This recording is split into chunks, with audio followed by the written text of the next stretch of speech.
It's actually true.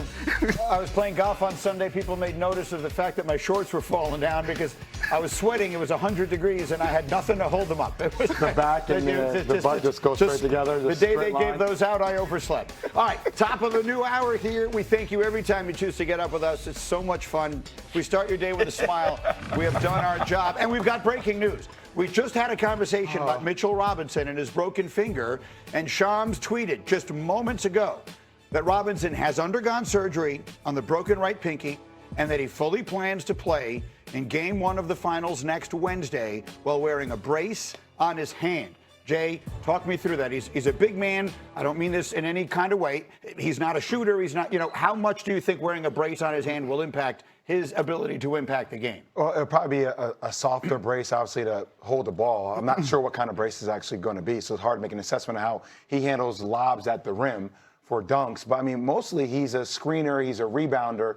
You just want to be able to secure the ball on rebounds defensively and be active. The thing is, with the hand, it's like, reaching in the cookie jar, blocking shots.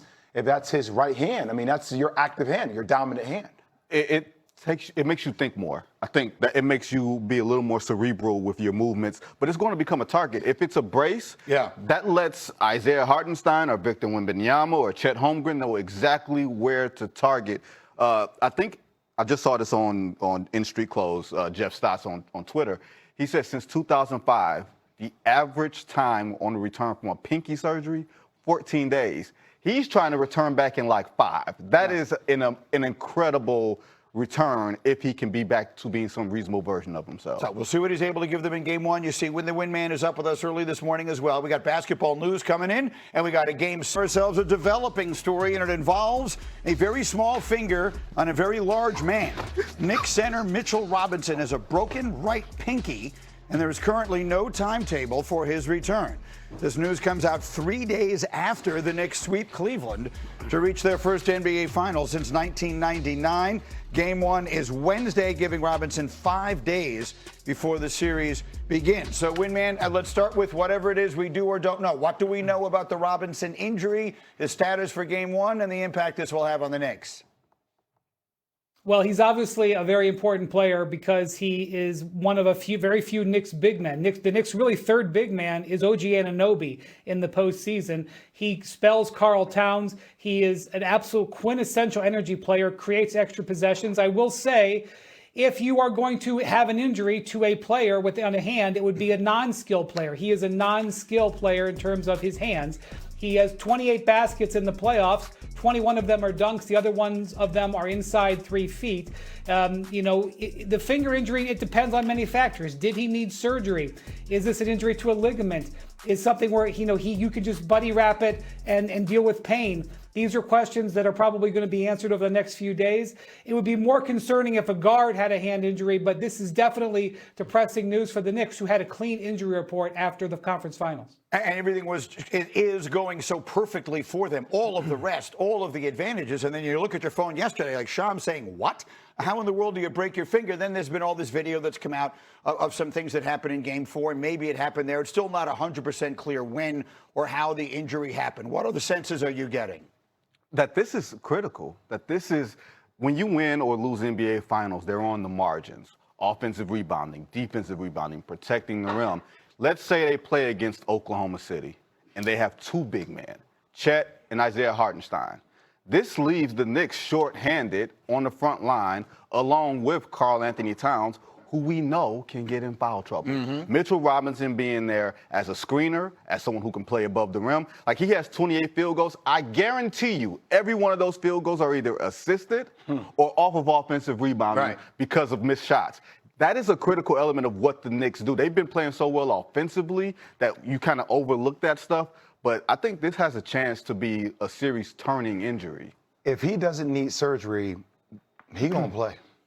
Like, if you're Jalen Brunson, like, hey, look, dog, like, I get it, this new school of basketball, pinky injuries, like, but if you don't need surgery, we need you strap that up. Yeah. I throw the ball lobs at the rim. I'm gonna need you to go get that. And defensively, I'm gonna need you to be a presence. We're gonna have to play through pain. Nothing that you've accomplished in life isn't through some adversity.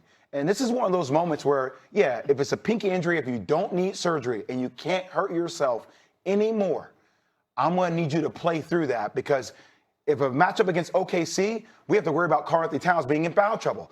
And if it's a matchup against this 7'5", 7'6" alien, we're going to need you on the court to spell Cat some minutes. We're going to need you on the court to win the championship. So I agree with you, and I think if it is even remotely physically possible, he's going to play. The question is, what impact? I mean, if you just sort of assess, because you said to me earlier, you once had a similar injury to your non-shooting hand. Yep. And I said, jokingly, but not really, I'm not sure if he has a shooting hand, right? I mean, that's not really part of his game. So what impact do you think it actually has? Just around feel, around lobs at the rim, getting rebounds, securing it strong with two hands. And by the way, like, I know people at home don't like to hear that style of basketball, but you guys have to understand, like, we got Steve Smith in the room today, right? Yeah. Like, savage with what he does. There are players in the league that pay attention to injury reports. Why do you start saying lower body injury? Right. It didn't specify what it is. Your hand is something every single time you get a chance to get a rebound, somebody's swiping down on your hand.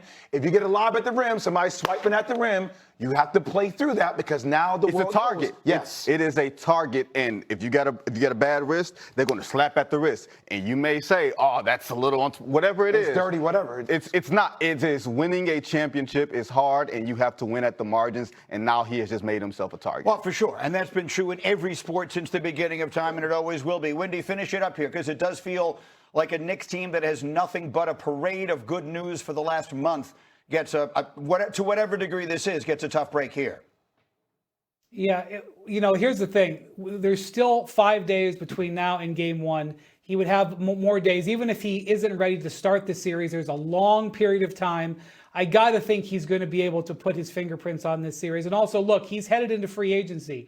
If he heroically comes back from this injury and is able to make an impact, it potentially is a wonderful story. But that is something that is a hard sell today when you're still shocked with this news. Absolutely. Yeah, it came across as a big surprise yesterday. So obviously we have a lot more basketball to get to. And Steve is here with all of us against the defending champion in NBA history. You see the others on your screen. And speaking of screens, Jay doing what he does best. He's got a touch screen to show exactly how the Spurs, leveraged their physicality to force this Game 7. Yeah, actually, I think we're going to do something different, Greeny, here on this one.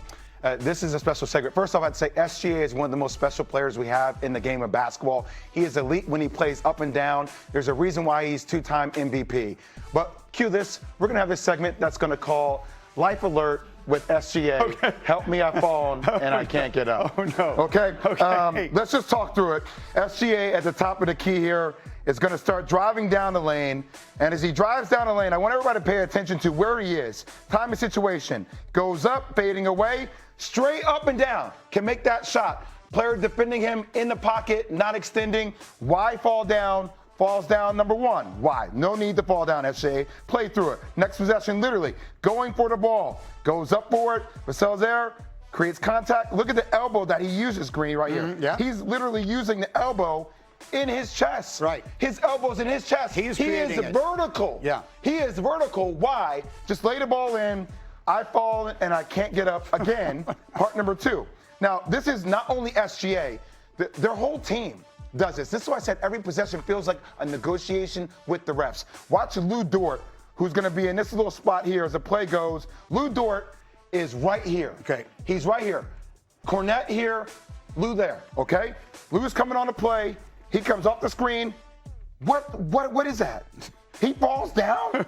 Why fall down? Just get over the screen. You don't get hit like that. Makes another shot. SGA, once again at the top. He's going to drive. He's going to get all the way to the lane. Easy little lane here. Goes up. Nobody's on him. Is anybody on him? Nobody's on him. Three guys around him. 1, 2, 3. Nobody's touching him. A nice little easy left-handed lay at the rim, right? Go up. Easy.